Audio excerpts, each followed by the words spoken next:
Welcome to the Executive Mirror. Today we're going to talk about innovation and reducing what's called groupthink. And so I'm curious, Kevin, and you've had to deal with that, and how do we be innovative? And groupthink means we're all thinking the same, and we may be missing critical variables because cohesion is more important at that moment than innovation.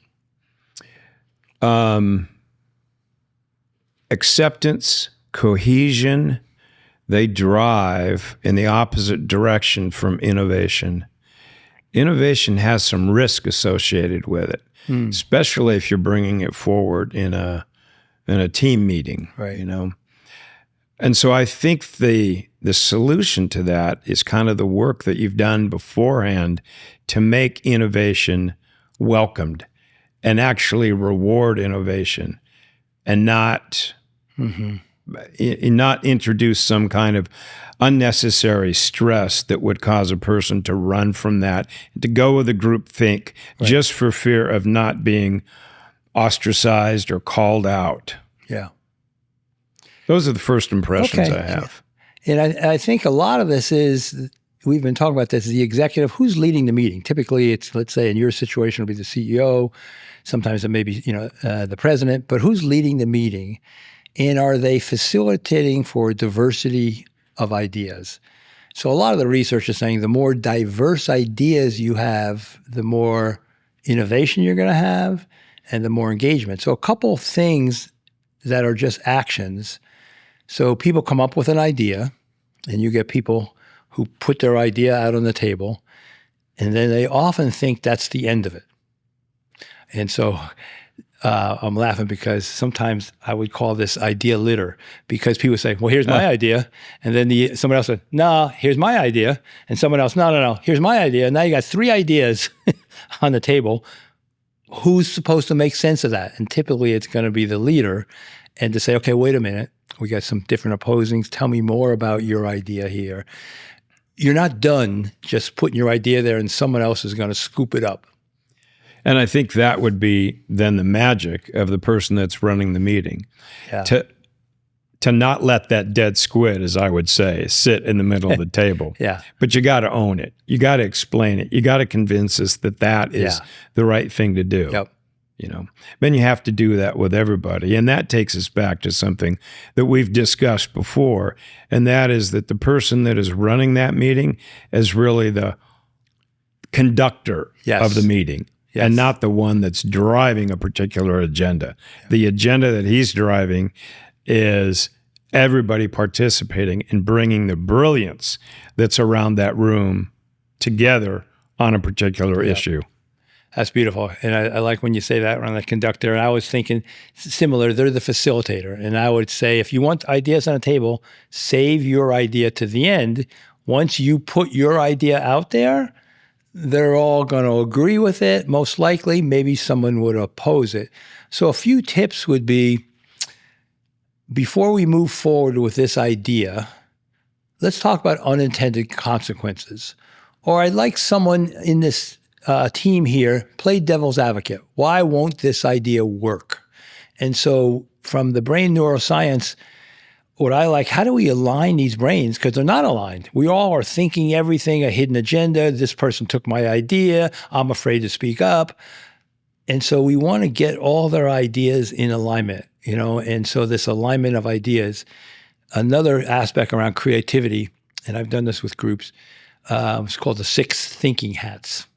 And each hat has a different thinking lane. And what happens when someone comes up with an idea, they put the black hat is why this idea won't work. Mm-hmm. So there's a discipline about our thinking. And so the idea would be no black hats initially. Mm-hmm. And I've been in places where we've actually had the hats, and we say, let's put the green hat on. What's the green hat? What's the opportunity? What did Kevin say that you liked? Where's some opportunities with this? So it can really expand that creativity, because our natural inclination is put the black hat on too soon. And now they got language when you and I aren't there, and I've seen this, people are going to go, oh, there you go again with the black hat. And it stops the group from innovating and hearing best ideas. Another aspect would be when an idea comes on the table and again, this is discipline, just like in sports and teams, the next comment's got to be what's good about that idea. Yes. So you're really reframing the kind of feedback that comes on an issue, and you're holding back the distracting comments. Yes. And just really exploring all of it.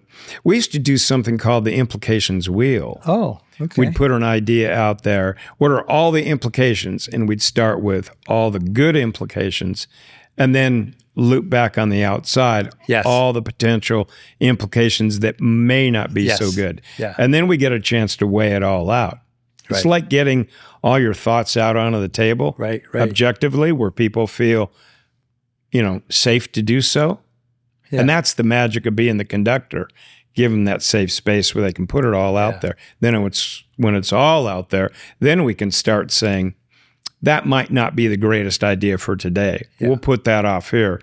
But this is really worth our consideration. And did people receive that well? Because you really are talking about what I was saying.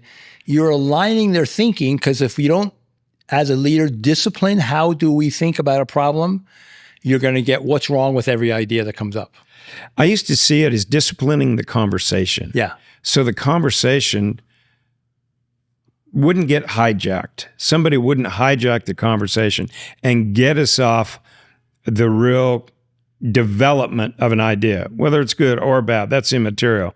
You want to frame this up so that you have an intellectual conversation around this and not an emotional conversation driven by all the emotion that's sitting around the table. Yeah. I like that. And I think just giving people that we work with, the CEOs, executives, language, so that when we're not in the room with them, they have this language or discipline. And so one of it is, how do we dialogue about an idea? What's good about the idea? What's a possibility about the idea? I mean, they can all have these questions. And then, are we ready to make a decision? Well, that's a different conversation. Mm-hmm. Have we really talked about unintended consequences? Have we got diverse ideas? What if we don't do this? What are we missing with this? Now, like you said, it's all on the table. Okay, are we ready to now do the next conversation? What should we do? And I think many organizations miss the dialogue part. Whoever's got seniority, whoever is the loudest in presenting their ideas, they put it out there, and people don't want to disagree with that. Relly, what is your remedy for people that are silent in meetings, that don't contribute? So there's a couple things around there. Again, the leader as a conductor, it would be, so we have an important piece on this. You got 3 people who are introverted. They're not going to say that much. So before we go with this, maybe ahead of time, I'd like you to write your notes about these 2 issues, or even in the meeting, let's do a small breakout and talk to your partner about what your idea is about that. Now everybody's got ideas. The introverts want to take a little bit longer to come up with their ideas, but now they have their ideas in front of them than being on the spot. And I think it makes it a little easier because they got things immediately to think about versus, I don't know. They've already done the thinking. They got something they can respond to in front of them. What we used to do is when we were setting the ground rules for meetings, one of the ground rules, and there was a few, but not a lot, but we held fast to the ground rules. But one of them was everybody participates. Oh, that's good. Nobody gets if you're in this room, if you're at this level, the executive level, city, you don't get the option of sitting back and not participating. Yeah. Because regardless of what you think, there's, going back to the brilliance, because I love that word because it is brilliant. The brilliance is in you. And you owe all of us the privilege of hearing what's on your mind. Yeah. And so nobody got a pass to be quiet. Now, whether that was the best way to do it or not, I don't know. But it seemed to work. I think that's a great way. In a different way, I would do this when we do Myers-Briggs with groups and we have them say who's extrovert, who's introvert. I try to create as much space for the introverts as possible. So now on your team, Kevin's more introverted. And so one of the guidelines for the team is we cannot leave a conversation because Kevin may have not spoke up, or Sue didn't speak up, or Maria didn't speak up yet.